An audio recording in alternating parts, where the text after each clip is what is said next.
Olá, queridos, tudo bem? Professora Vanessa, novamente aqui com vocês. Hoje eu vou fazer um apanhado, uma revisão das unidades 5 a 8. Professora, é revisão para prova? Não. Prova não existe revisão para prova, existe, né, revisão do conteúdo, para relembrar o que foi visto. Para fazer a prova, você precisa ter acompanhado, né, ou então agora correr atrás aí do que você não acompanhou, tá bom?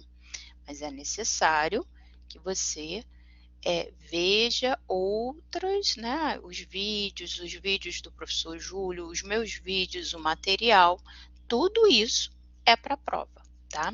Então, aqui eu vou fazer o apanhado das unidades 5 a 8, que também é importante, claro, para o estudo de vocês para a prova, para dar um guia, para relembrar vocês os conceitos, né? E vocês fazerem as anotações de vocês. Dani, você está me ouvindo?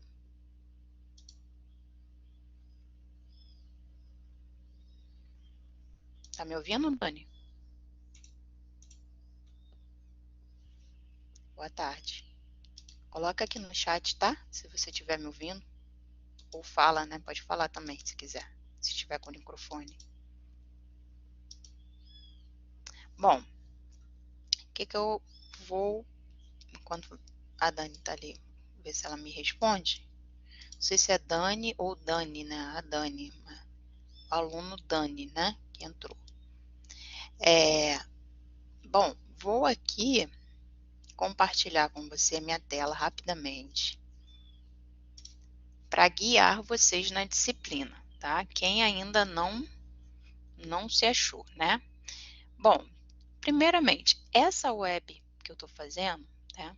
Ela vai ficar gravada, vai ficar em gravações, tá? Então, se você quiser rever quantas vezes você quiser, tá aqui. Então, eu tenho a webconferência 1, que eu falei da unidade 1 a 4, tá? E a webconferência 2, tá? Essa webconferência eu estou utilizando sim para rever os conceitos da disciplina sim, né? Por quê? Oi, Dani, boa tarde. Tá me ouvindo?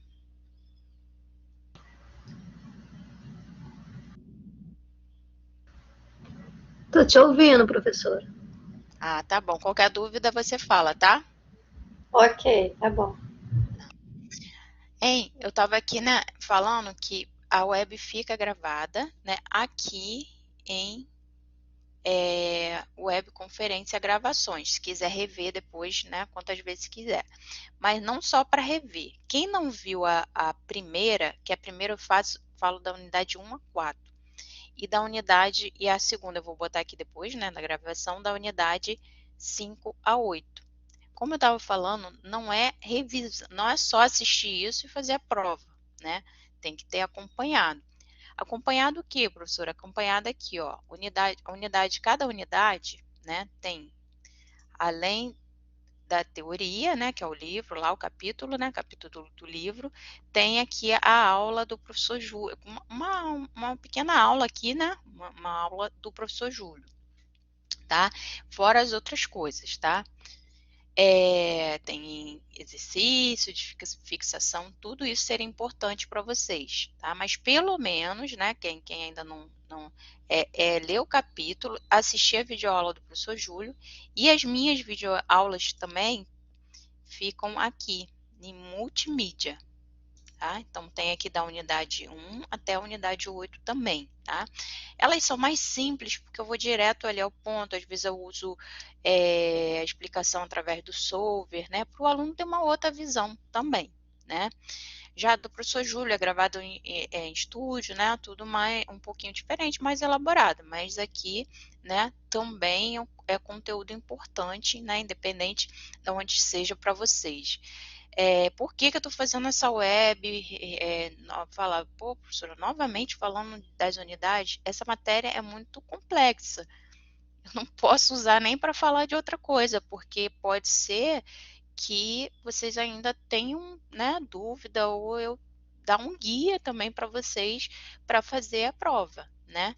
Então, por isso que eu continuo falando de conteúdo na web. Tem muitos professores que usam a web para falar de outras coisas e tudo mais, mas essa disciplina eu não posso me dar esse luxo, né? De trazer um assunto novo, porque é uma disciplina muito complexa e vocês me pedem, né, que eu faça isso. Então, diante disso, eu prefiro, né, revisar o conteúdo aqui com vocês. Bom, então vamos lá. Então, já mostrei aqui, tá? Essa web aqui, eu vou deixar gravada, né, como eu falei, em gravações. Só que teve muitos alunos que reclamaram que tem quando eu boto o link direto da plataforma, às vezes eles têm dificuldade de abrir, tá? Que a primeira tá o link da plataforma. Aí nessa segunda web eu vou botar o link do YouTube, que eu acho que é fácil para todo mundo acessar, tá? Aí vocês aproveitem, dêem uma força lá, se inscrevam lá no meu canal, tá? Muitos alunos, né, mesmo às vezes depois, tá trabalhando, já surge alguma dúvida, às vezes eu coloco lá vários vídeos, né, em relação às disciplinas, então sempre tem algo novo lá.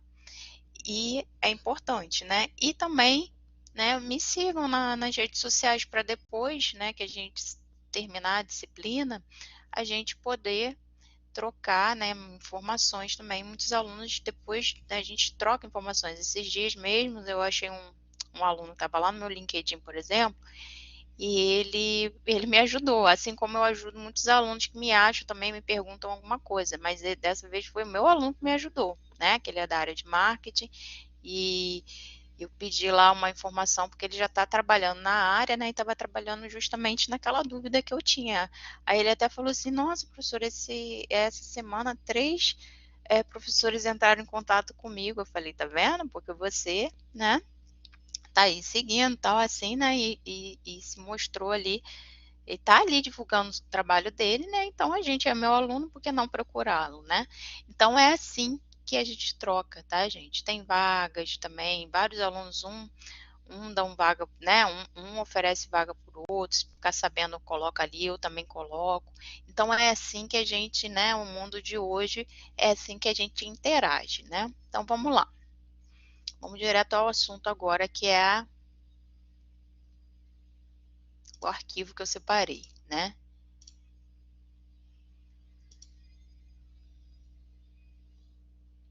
Primeira coisa, a unidade 5, né? A unidade 1 a 4 já gravei anteriormente, então vou falar da unidade 5 a 8. A 5 fala de análise de sensibilidade. O que é isso, professora? Bom, nós vimos até aqui que existe lá um problema e que nós damos a solução para aquele problema, né? Seja um problema de produção, como a gente viu lá em relação aos bolos, enfim, para saber né, o melhor resultado, que é a chamada solução ótima para aquele problema diante das variáveis que a gente tem naquele momento e das restrições, né? Eu mostrei isso, o professor Júlio mostrou também, tem um material que mostra também. Eu mostrei a resolução no solver em alguns momentos, então isso acho que já está claro, né? Só que no decorrer, né, do nosso dia a dia em uma empresa, as coisas mudam, né? As variáveis têm novas variáveis, né? E que vem após a formulação do modelo. Então, o que a gente faz? Após essa solução ótima do problema, novos fatos, né, vêm à tona, né? Após, então trazendo aí esses fatos, né, novas possibilidades que aparecem após a formulação desse modelo, né?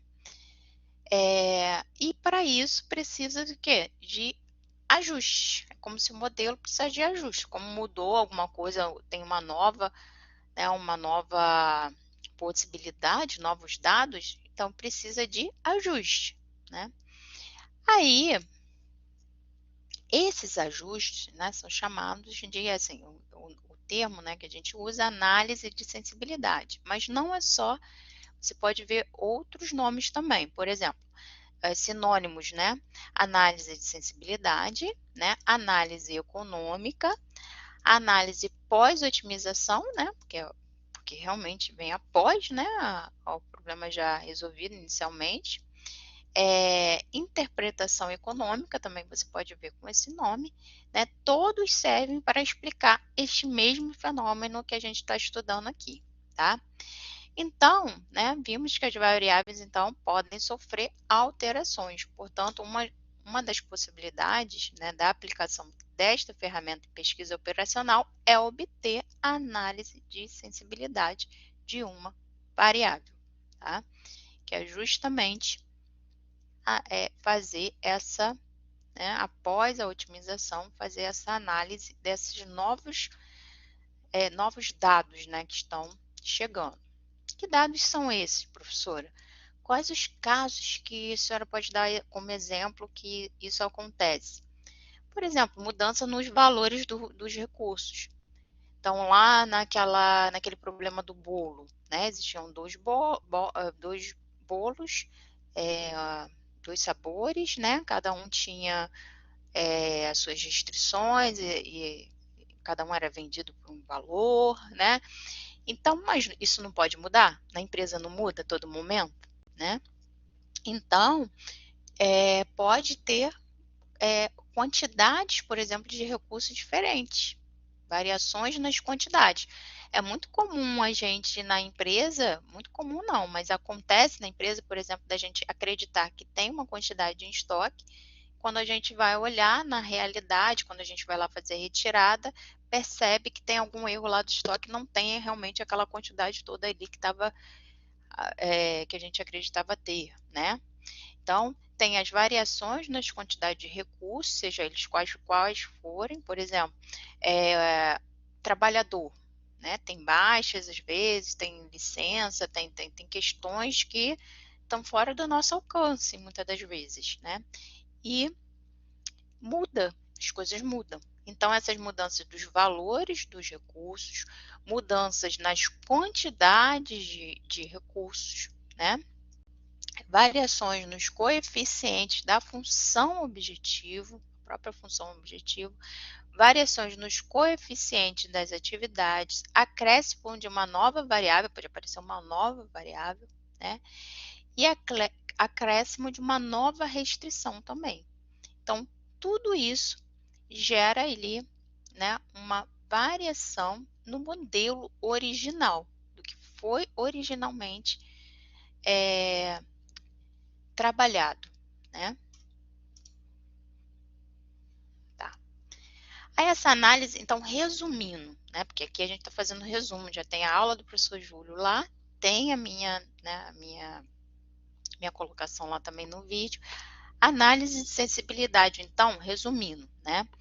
Análise pós-otimização ou sensibilidade, né, de uma solução ótima tem como objetivo determinar as condições nas quais a solução ótima obtida é válida. A análise de sensibilidade também procura verificar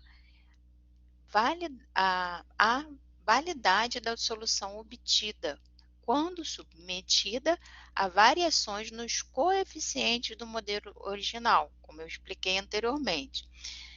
São situações que envolvem a variação das condições originais, como eu expliquei, quantidade de recurso, coeficiente da função objetivo, das atividades mapeadas, enfim. Aqui eu só estou resumindo o que eu acabei de falar e explicar aí anteriormente, tá?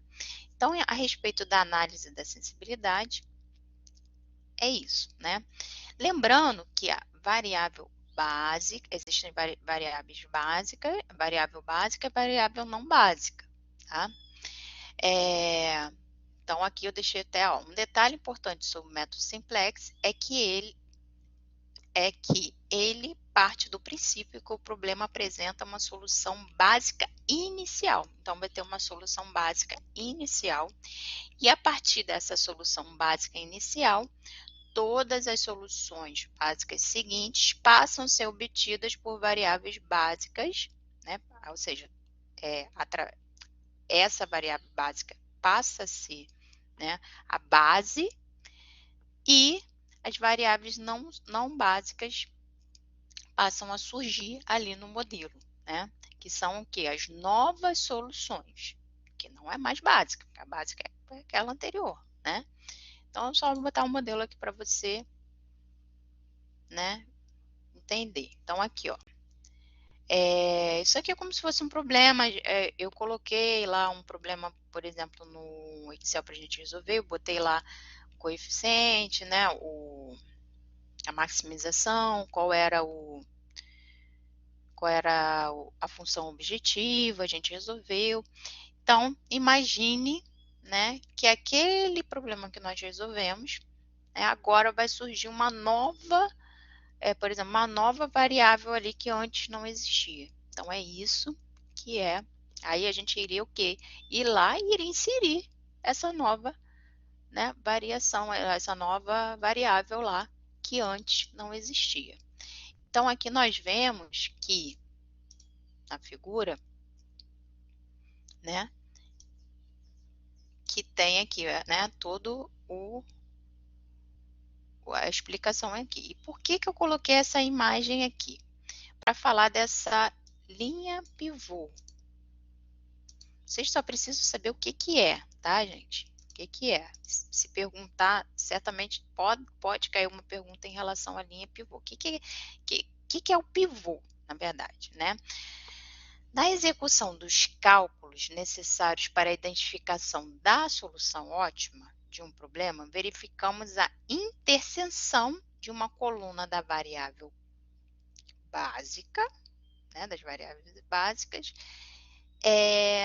e das variáveis não básicas, ou seja, tem uma interseção. Então, aqui, ó, variáveis básicas,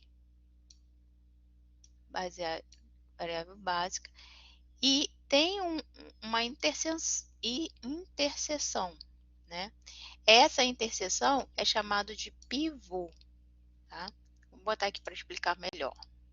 Ó, então, chamado elemento pivô nada mais é do que o valor resultante do cruzamento, né, da linha que sai com a coluna que contém a variável que entra. Porque se vai mudar, vai sair uma variável, vai entrar outra variável, né? A interseção da coluna da variável que entra no conjunto das VBs, né? E a linha da variável que sai do conjunto das variáveis não básicas, tá? Então, na verdade, é só saber isso. O que é o pivô? É o elemento, né? É um valor resultante do cruzamento da linha que sai com a variável que entra. É isso, né, que a gente precisa saber o que é o pivô. O pivô é isso, tá? Então, perguntar o que é pivô é o cruzamento da linha, né, que sai com a coluna que contém a variável que entra. E é isso, tá? Kes entrou. Seja bem-vinda, Kes. Um detalhe, tá? Muitas das vezes é apresentado lá o modelo para o aluno, né? E pergunta onde está o valor referente a Z. Então, o valor referente a Z sempre vai estar aqui do lado direito. Boa tarde. Tudo bem. Depois tu assiste o comecinho, tá? Que é importante. Quando vai ficar gravado. Isso. Conseguiu o quê? Assistir a um? Deixa eu ver aqui. Ah, isso aí, não? Com certeza. Depois só assiste o comecinho, né? Então, aqui, tá? Só para... Porque às vezes é uma pergunta tão simples e o aluno vê tanto número assim na frente que às vezes fica nervoso lá na hora da prova e acaba errando, né? Então, o valor referente a Z está indicado sempre na posição em destaque, aqui que eu destaco aqui, tá? Que é aqui à direita, nessa coluna, nessa última coluna à direita, na primeira linha, tá? Então, que às vezes é uma pergunta muito simples, qual o valor de Z, né? 14, aqui nesse caso 14,09, tá? Bom, aí falamos da unidade 5, que é a análise de sensibilidade. Agora, tá? Já vamos entrar no assunto da unidade 6, tá? Para entrar nos assuntos que é a análise do transporte e distribuição, né? Análise de distribuição. Bom, para entender, tá? A gente precisa saber que todo o modelo, né? O modelo de programação linear, ele pode ser representado por esse elemento, né? Que é o grafo, que a gente chama de grafo, esse elemento aqui, tá? Esse grafo, ele tem o vértice, tá? E a aresta. Vértice são o A, o B, o C, o D. São chamados também de nós ou de elos, tá? Imagine que isso daqui é num transporte, né? Então, o transporte pode sair desse ponto, vamos dizer que seja a fábrica, e ele pode ter que ir até o ponto, os clientes, atender os seus clientes, por exemplo, no ponto B, C e D, tá? Então, a gente chama de nós ou elos, tá? Esses pontos. Porque eu não sei como vai estar descrito na prova, por isso que eu estou falando tudo que é chamado de vértice, nós ou elos, tá? Então, são aí nessa demonstração do gráfico A, B, C e D, tá? E essas ligações, essas linhas aqui, tá? É chamado de aresta, tá? Aresta. Essas arestas, né, essas linhas, a gente pode dizer que são as ligações, né, indicadas no gráfico, quando observadas no mundo real, então se a gente trazendo para o mundo real, né, pode ser associada ao caminho a ser percorrido. Então, se eu estou aqui nesse ponto inicial A, eu vou percorrer esse caminho. Então, essa aresta é o caminho que eu estou percorrendo. Então, no mundo real, que a gente diz, na prática, né? Esses pontos são os pontos, o ponto de origem e o ponto de destino para onde a gente precisa distribuir, né? E essas linhas aí, essas ligações, são o caminho a ser percorrido. Então, num transporte vai ser o caminho. Por isso que a gente tem um problema do caminho mínimo, né? Que também é resolvido através desse método, né? Que é para saber o menor caminho para se chegar a um cliente ou a vários clientes, por exemplo, né? Ele normalmente a gente tem vários clientes para ser atendido, tá? Aí existe o modelo do caixeiro viajante, que é muito famoso, né? Que é o caixeiro viajante que vai viajar ao redor do mundo, ele vai fazer qual o caminho que ele usaria, que percorreria, né, que seria o menor caminho para fazer essa viagem. Então, tudo isso é baseado nesse método aqui, tá? Aí nós vimos que na prática, né, a gente tem esses problemas aqui. Esse problema aqui eu resolvi um com vocês lá na unidade 6, né? Botei um videozinho lá resolvendo no Simplex, tá? E o mesmo problema, o professor Júlio, se eu não me engano, é o mesmo problema, se eu não me engano, né? Tem no material também, mas mesmo que não seja o mesmo problema, mas eu acho que é porque tanto apostila que eu não sei, né? Agora, para afirmar agora fica difícil. Mas lá também ele explica passo a passo como fazer, né? E o vídeo do professor Júlio também está explicando também. Então, não tem erro. Um eu explico no Solver, outro eu explico, o professor Júlio explica na prática ali, né? E ainda tem o material. Só que aqui, preste atenção nesse modelo aqui, tá? Aqui existe uma fábrica, vamos lá. Isso daqui é muito importante, porque isso aqui vai cair na prova, tá? Cálculo nenhum vai cair. a não ser esse, porque esse não seria um cálculo, é uma análise, né? Que acaba a gente calcula para saber o valor final, né? Mas isso aqui é muito importante para vocês, porventura, né? Vai ser a única coisa em relação a isso tudo que a gente viu que pode cair em relação a cálculo, tá? Aqui existe uma fábrica. Existe uma fábrica, deixa eu pegar só o meu. Aqui, fábrica, tá?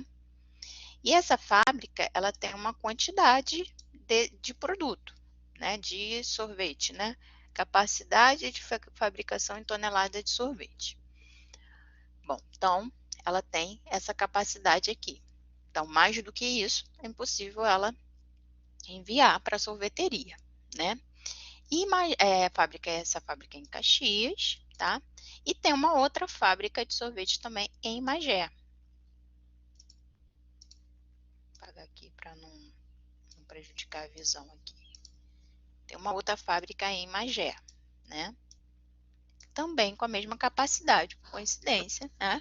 A mesma capacidade dessa fábrica em Magé. E ali existe 3 pontos, né?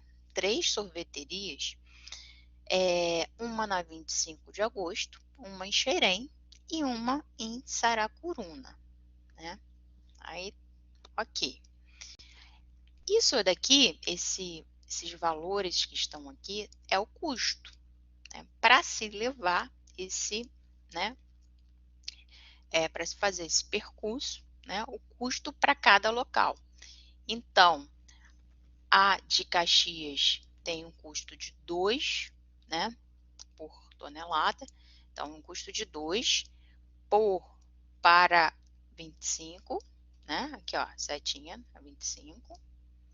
Já a Magé tem um custo de, fosse para 25, ó, um custo bem maior, de 10, né?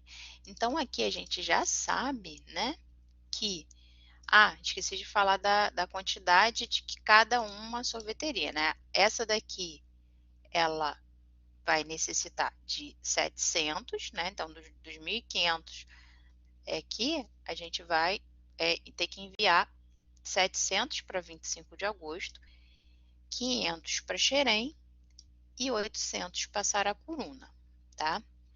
Então, aqui, né, então, a gente já verifica aqui que desses 1.500 aqui, 700 vão para 25 de agosto dessa fábrica aqui de Caxias, porque, né, se for da fábrica de Magé, vai ser muito mais, 3, 4, 5 vezes a mais, né? Vai ser muito mais, o custo muito maior. Então, aqui já 700 para fábrica, para a sorveteria em 25 de agosto.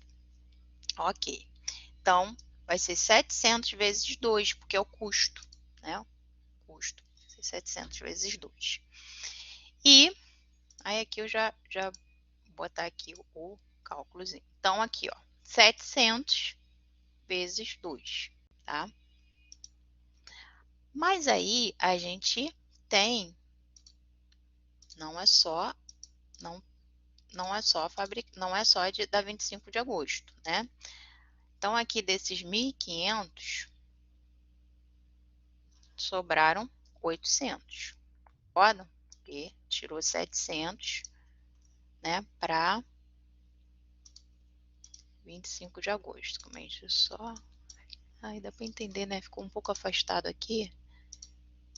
Mas é aqui, isso daqui, né? Porque a gente tirou 700. É isso mesmo, gente? É isso aí, né? 500, 2, tá. Aí sobraram 800, né? Isso aí. Bom, aí, né? Continuar analisando aqui. Da fábrica, né? Aqui tem o segundo menor valor, 5. Né? 5.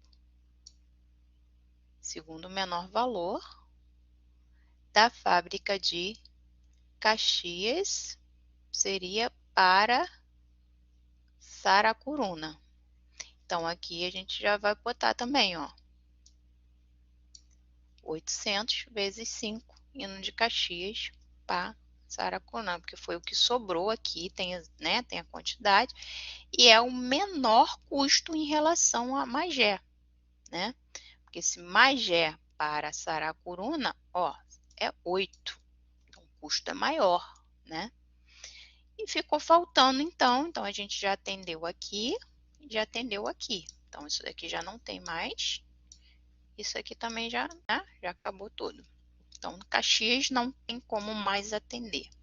Só ficou faltando atender Xerém, né? E só tem a fábrica de Magé, né? Em relação, se tivesse em Caxias, cadê Xerém, Caxias, Xerém, seria 6, né? Mas não tem mais essa possibilidade. Então, a gente vai levar de Magé, né? Então, Magé vai atender 500, né? Então, vai ser 500 toneladas vezes 9, que é o custo. Então, o que vai se perguntar? É isso, entendeu? É essa análise aqui que a gente fez. O professor Júlio lá, bota nos quadrantes, explica tudo direitinho, mas aqui como, né, só uma revisão, eu estou explicando dessa maneira. Eu também usei a resolução do Solver, né? Mas numa prova vocês vão resolver assim de maneira visual mesmo, vocês conseguem resolver um problema como esse. Aí você vai multiplicar cada um deles aqui, né? Então, vou pegar a borracha aqui para apagar aqui rapidinho. Multiplicar cada um deles. 700 vezes 2, 500 vezes 9. E cada um vai dar o resultado aqui. E depois você vai somar e vai dar esse valor total aqui, 9.900. Deixa eu ver aqui, me perguntou alguma coisa aqui. Se quiser falar no microfone, pode ficar à vontade também. Então, o Kézia, eu libero, calculadora, tá? Então, vou até tentar. Vocês já marcaram a prova, né? Já está marcada. Vai ser presencial ou vai ser online? A prova de vocês? Vocês sabem dizer? Online? Online. Calculadora, tá? Não é celular. Eu não sei se vai ter a questão não sei como é que vai ser esse semestre, a questão se vai precisar usar câmera. Eles pediram alguma coisa assim? Ou não? Sim, então, a calculadora, tá? Calculadora, ok. Celular não pode, gente. Tem que comprar a calculadora mesmo, tá?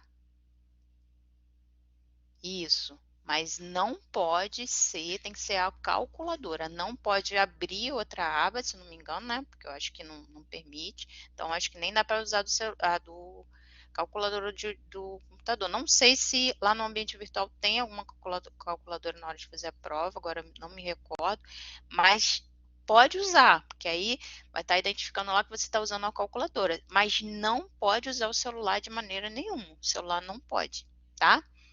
Então tem que ir lá, você até mostra sim que é uma calculadora, tá? Para não ter problema nenhum em relação a isso. Aí esse cálculo aqui você pode sim fazer com a calculadora. É isso, mostra, entendeu? Para evitar qualquer julgamento errado, né? Isso mesmo. Mas pode usar, tá? Porque eu libero sim, com certeza. Então é isso. É a única, assim, questão que pode vocês precisarem fazer cálculo, tá? Acredito eu que questões iguais a essas vocês, né, pode ser que sim, que tenha, tá? Então, esse é o problema de transporte e rede de distribuição. Mais uma vez eu peço para vocês, eu deixei esse, né, entra lá nesse vídeo também, que eu deixei lá para vocês no ambiente virtual, curte lá o meu vídeo, faz lá um comentário se vocês gostarem da explicação da resolução lá com o Solver que eu fiz, tá?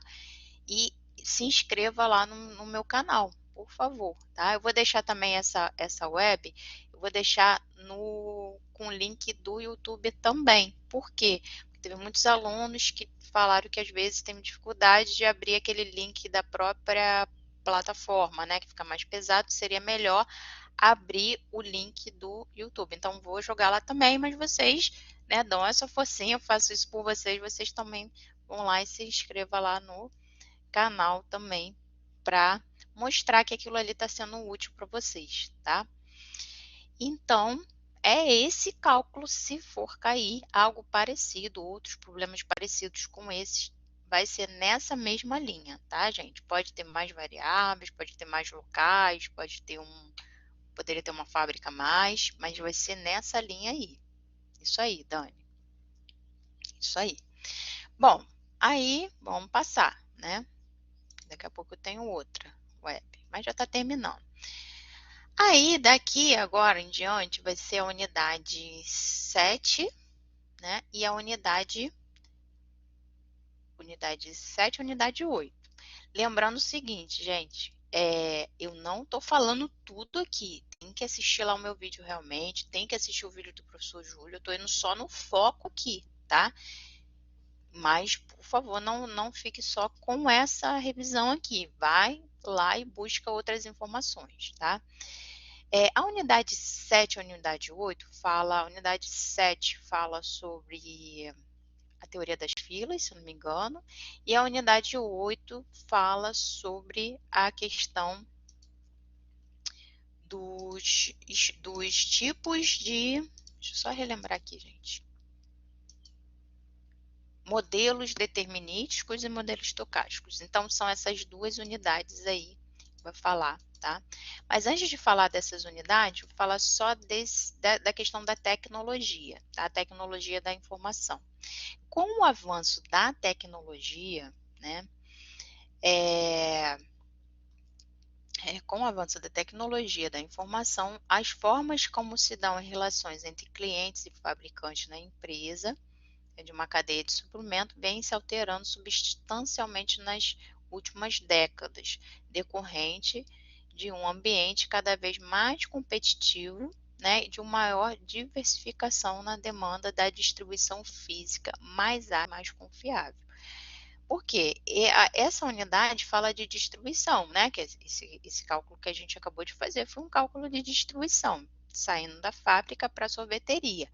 Mas hoje a dinâmica pode sair da fábrica direto para o cliente, né? Final. Não sorvete em si, mas um outro produto, né? Então, a tecnologia hoje ela faz uma grande diferença, né? E modifica muito essa questão da distribuição física mais ágil, né? Então, você saber, né, não só mais ágil, você tem que ser mais ágil, confiável e no menor custo, porque ninguém quer pagar caro, né? Então, este problema aqui ajuda, né, nessa questão, né, de você saber maneira mais ágil e mais rápida também, porque existe também o caminho mínimo, né, que também, como eu falei, ajuda a resolver qual o percurso, o menor percurso para se percorrer para chegar até os clientes, como eu expliquei no grafo, tá? Então, é o contexto, isso aqui é só um contexto, tá? Se caso vocês se deparem com alguma questão sobre tecnologia, tá? Teoria das filas, tá? Ficou pequenininho aqui, né, a letra, eu acho que eu esqueci de aumentar essa letra aqui, mas não tem problema, né, que dá pra gente verificar aqui. Tá? Existe fila, todo lugar, né, todo lugar não, mas muitos lugares que nós, né, frequentamos, existem filas. A gente deu exemplo lá no nosso material de uma hamburgueria, né, de um McDonald's, um Burger King, né? E ali a gente deu o exemplo que a gente, né, enfrenta filas.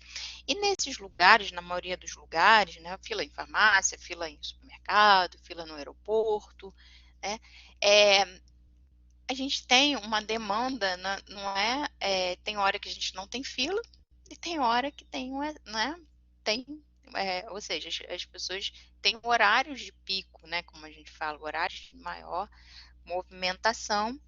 E o estudo das filas é justamente para ajudar nessa distribuição, tá? De probabilidade de haver cliente, né? Então, e ajuda em várias coisas, por exemplo, um elevador, né?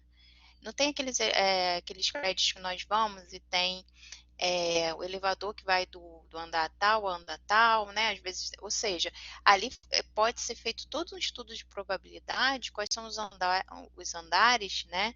Que tem uma demanda maior, que tem uma demanda menor, ou os horários, enfim, né? Então, tudo isso a gente pode resolver através dessa probabilidade, né, de ocorrer a fila e do estudo dessa probabilidade, né? Então, vamos lá. Então, são exemplos, né, de parâmetros de efetividade possíveis serem utilizados na análise do problema relacionado com a fila. Vamos lá. Distribuição de probabilidade e número de clientes no sistema, né? Ou seja, estudar a probabilidade do número de clientes. Isso serve para você se preparar para quantos funcionários você vai contratar, várias coisas, né? Outra, probabilidade do número de clientes no sistema seja superior, né? Probabilidade do sistema seja ocioso, probabilidade do sistema esteja ocupado, call center, né? Um exemplo disso. Número médio de clientes no sistema e vários outros aqui, né? Então, isso para esses são, né, os problemas relacionados à fila. Então, você precisa ter ali uma orientação desses parâmetros, né? Quando o sistema vai estar ocioso, ou seja, qual o horário que você pode deixar menos funcionários e quando ele vai estar mais, né, sobrecarregado, qual é o horário que você pode contratar mais funcionários para fazer esse atendimento. Então, tudo isso, né, é baseado no estudo das filas, tá? O tempo gasto também, né, pelo cliente, o tempo ali gasto, né? Então, teve uma das empresas que eu trabalhei, foi uma das empresas mais eficientes que eu vi em relação à fila, mas eu não sei se isso pegou, né? Mas antigamente tinha uma farmácia chamada Farmalife, né? E assim como os vendedores ganham comissão pelo atendimento, ela também dava comissão, por exemplo, dos atendimentos no caixa, porque é um gargalo, né? Então ali o caixa ele tentava ser o mais eficiente possível, porque ele sabia que ele iria ganhar por registro, né? Então foi uma maneira assim como ela encontrou para tentar melhorar essa questão, mas também tinha ali esse estudo, né? Qual o horário era mais ocioso, nesse horário ficava apenas menos funcionários, e nos horários que tinha maior demanda, ficavam todos os funcionários ali naquele horário, né? Todos os possíveis, né, de se ter. Então, assim, né, a fila é estudada, né? A gente precisa resolver. Aí tem os aeroportos, né? E todos os sistemas que são necessários às filas, né? Então, a teoria das filas estuda o comportamento de um sistema em relação à formação de fila, utilizando análises matemáticas a partir de um ou mais servidores que fornecem determinado tipo de serviço a seus clientes, né? Aí lá na apostila, lá no meu vídeo também, eu falei de várias questõezinhas lá, né, que compõem aí um sistema de fila, tá? Em um sistema de filas, os horários chegam em um determinado tempo, né, caracterizando o processo de chegada, isso é um processo de chegada, né, para serem atendidos em determinado canal. Se os postos estiverem ocupados, os clientes precisam esperar em uma fila até serem atendidos, né? Assim que um canal de serviço ou estação de processamento se torna possível para atendimento, um dos usuários da fila é chamado, né? E ao e vai ser contemplado ali o serviço e liberado ali do sistema de fila. Então, isso é a lógica, né? Mas lá no material vocês têm uma olhadinha que tem todos os elementos ali do sistema de filas, tá? Que eu falei no vídeo também. Algo importante também para falar sobre o modelo de filas, né? A realização de inventários de forma continuada ajuda a prevenir a disponibilidade de produtos e, com isso, a perda de vendas. Um call center, por exemplo, um sistema de filas, possui características aleatórias, né? Pois não é possível prever com exatidão em que data, hora e ligação irá ocorrer. Observação, gente, no call center, tá? Nunca podemos afirmar que 100% das ligações são convertidas em pedidos que serão entregues a cliente, pois nem todas as ligações para um call center de vendas serão convertidas em venda, propriamente ditas, tá? Então, assim, são análises que a gente precisa, né, que a gente faz, né, em relação às filas. Então, a teoria das filas, né, a utilização da teoria das filas possibilita o quê? Uma análise quantitativa, ou seja, quantidade, né, de sistemas com filas e maneiras para que ele seja melhorado, né, com o que? O dimensionamento racional. Esse dimensionamento racional, por exemplo, foi o que eu falei em relação à quantidade de funcionários no horário mais, né, que mais teremos ali uma demanda maior, né, e menos nos horários ociosos, capaz de fazer com que o tamanho de uma fila não se torne um impeditivo para a finalização de uma venda, por exemplo, né? Pois muitos clientes poderiam desistir ao perceber elevados tempos de espera. Então, por isso é a importância do estudo da teoria das filas, tá bom? Nenhuma empresa quer perder, né?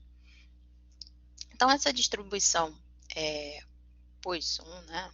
Poisson, cada um fala de uma. É uma distribuição de probabilidade, ou seja, ali é probabilidade. Quando se tem a probabilidade, não é algo exato, né? Porque a gente estuda com a possibilidade, probabilidade, né? Naquele determinado horário, tem a probabilidade de ter, né? X ligações, o estoque também, o estoque, né? Quando a gente trabalha com o estoque, a gente prevê, a gente faz uma previsão, né, de quantos clientes naquele período vão pedir vão pedir aquele material. Então a gente vai estocar baseado nessa probabilidade que a gente está fazendo. Então a gente prever que X clientes vão querer naquele período, naquele dia, naquela data, naquele período, né? Aquela quantidade de produtos, tá? Então, é sempre probabilístico, não é algo exato, igual os cálculos lá de distribuição. Lá é exato. Exato que eu digo o quê? Exato no sentido de que se eu for pelo caminho X, ele vai ser eu vou ter um custo menor do que se eu for pelo caminho Y. Se eu pegar da fábrica de Caxias para levar para 25 de agosto, eu vou ter um custo menor do que se eu pegar de Xerém para 25 de agosto. Isso é exato, é cálculo que vai, né, porque tem o percurso, tem o quanto se gasta, tem uma exatidão maior. Agora aqui, né, a gente probabilidade daquele fato ocorrer, né? É igual a venda, né? Se lá os bolos, a gente deu, cada bolo tem uma margem de contribuição lá, né? Dá uma margem de retorno para a empresa. Então a gente fez o cálculo lá de qual bolo seria mais viável, né?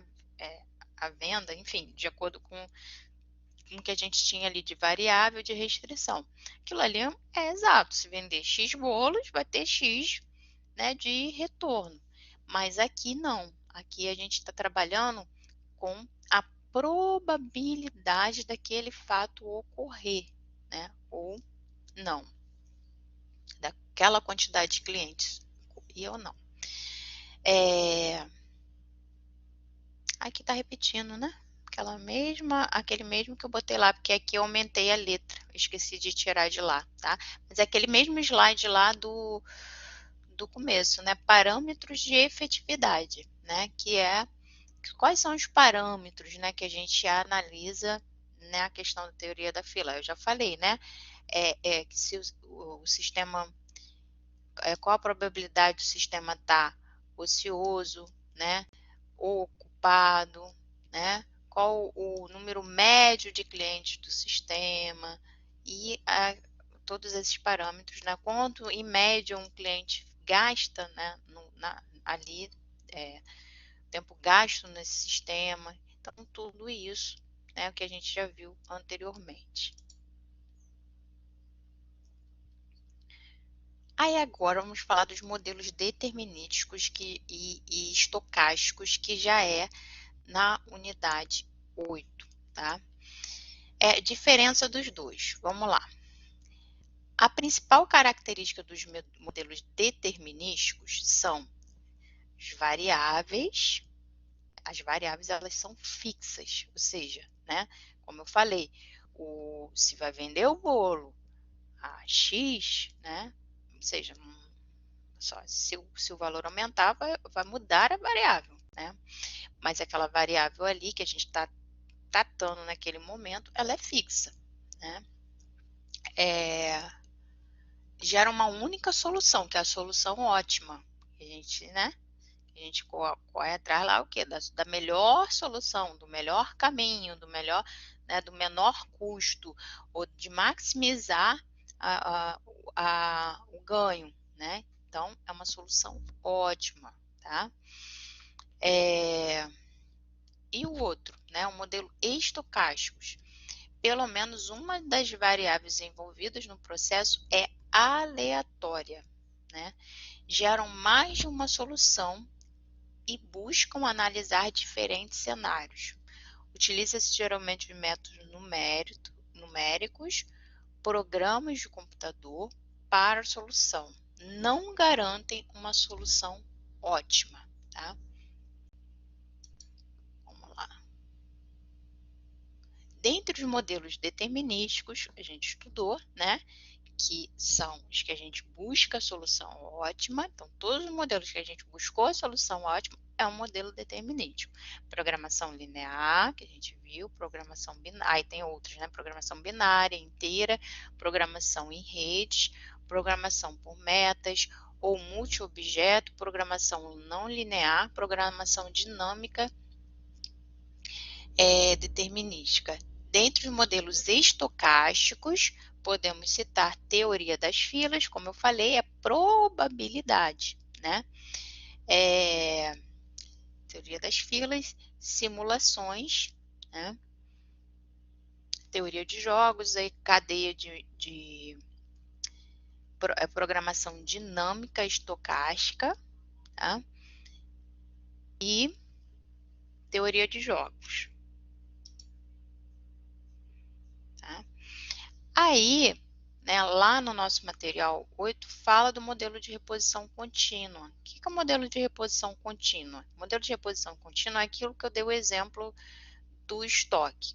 A gente prevê que a gente vai ter uma demanda, por exemplo, uma demanda no mês, a gente prevê uma demanda daquele produto de 30 produtos. Então, a gente acredita que a gente vende um produto por dia, daquele determinado produto. Então, no mês, a gente, né, os cálculos mostram que a probabilidade é de vender 30 produtos um produto por dia, 30 por mês.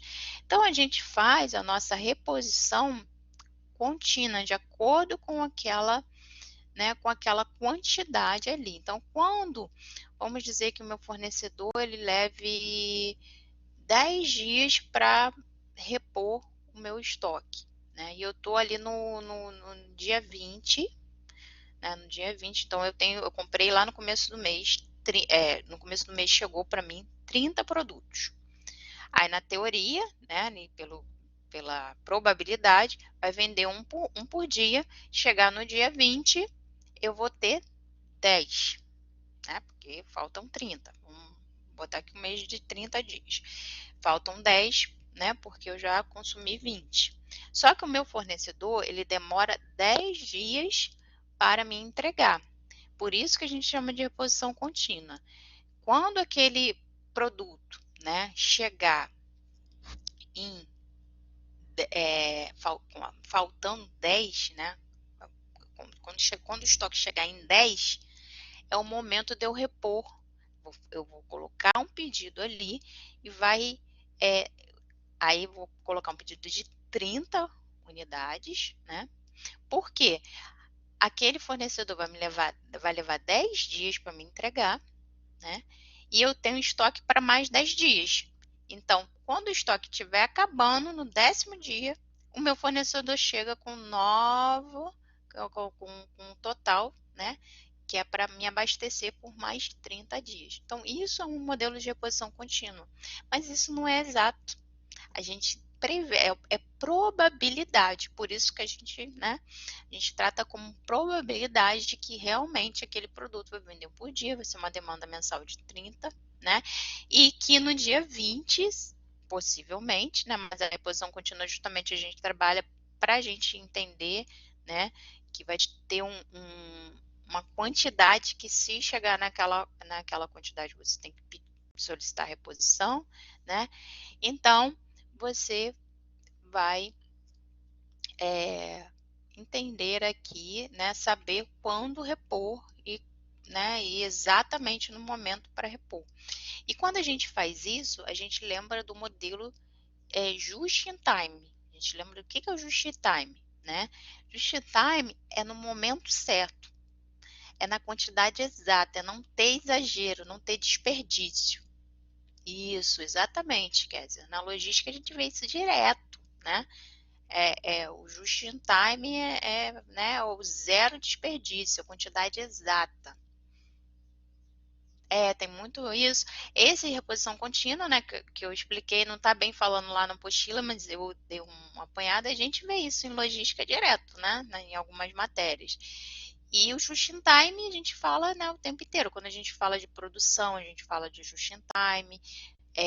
A logística, né, trabalha com just in time, que é aquela reposição contínua, sem interromper, né, de acordo com a demanda. É isso que eu acabei de explicar agora aqui, você trabalhando ali de acordo com a quantidade exata, mas também você não vai pedir nada mais para ficar ali e cair no desperdício, né?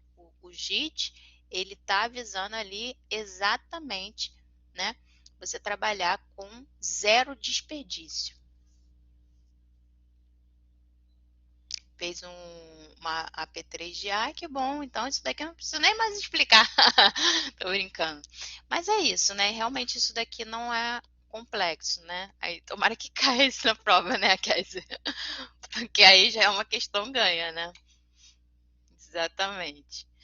Bom, gente, eu termino aqui, né? Isso daqui é só um modelo, né? Para falar dos dois modelos. Aqui, ó, modelo determinístico e modelo estocástico, né?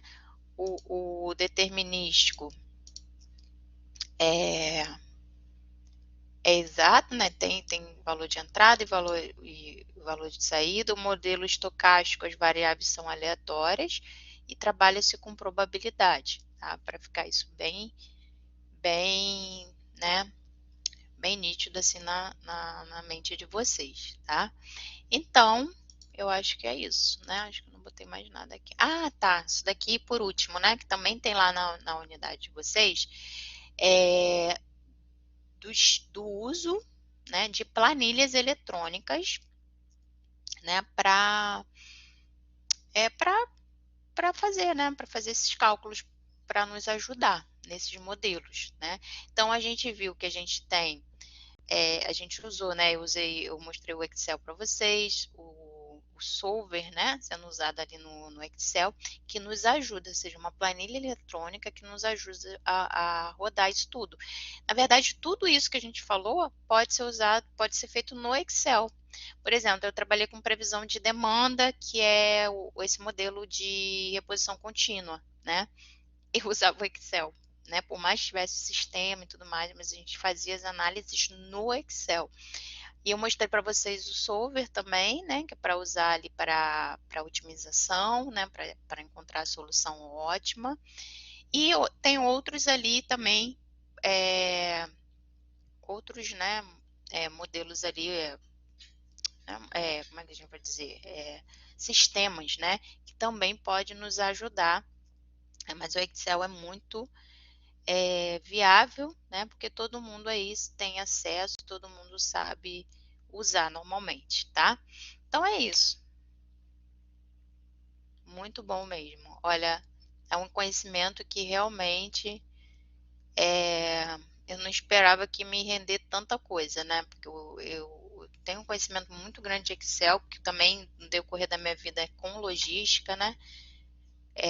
Eu acabei adquirindo, né? Mas é fundamental realmente o Excel. O Excel me ajuda em tudo, Kézia, em tudo, assim, até na minha vida diária, por eu saber usar, né?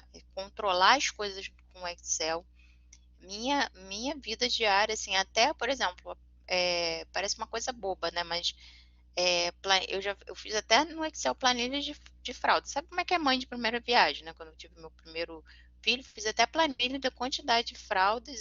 Eu fiz a planilha e praticamente eu fiz esse modelo probabilístico de probabilidade, que eu fiz assim a probabilidade de quantas fraldas o bebê iria usar no decorrer do seu primeiro ano para verificar ali quantos eu comprava de cada modelo, né? Porque com tantos meses, se fosse um menino, ia estar com um peso tal, tamanho tal, já ia usar tal. E, eu fiz tudo isso, gente, por incrível que pareça. Claro que hoje eu não teria mais tempo para fazer isso, porque hoje eu tenho 2 filhos, né? Já no segundo eu já não tinha mais como fazer.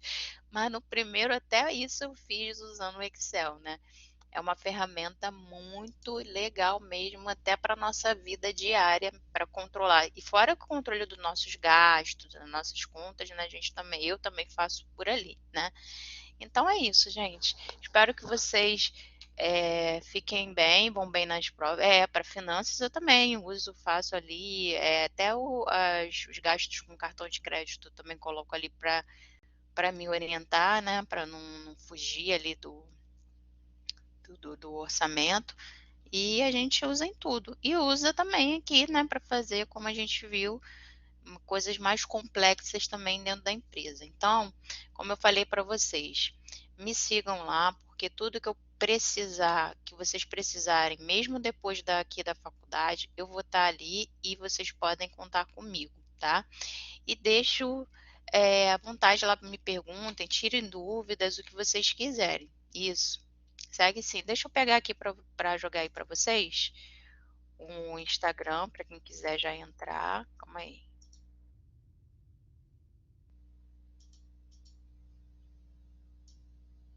Mas eu passei lá também para vocês na plataforma. Tá aí. E o,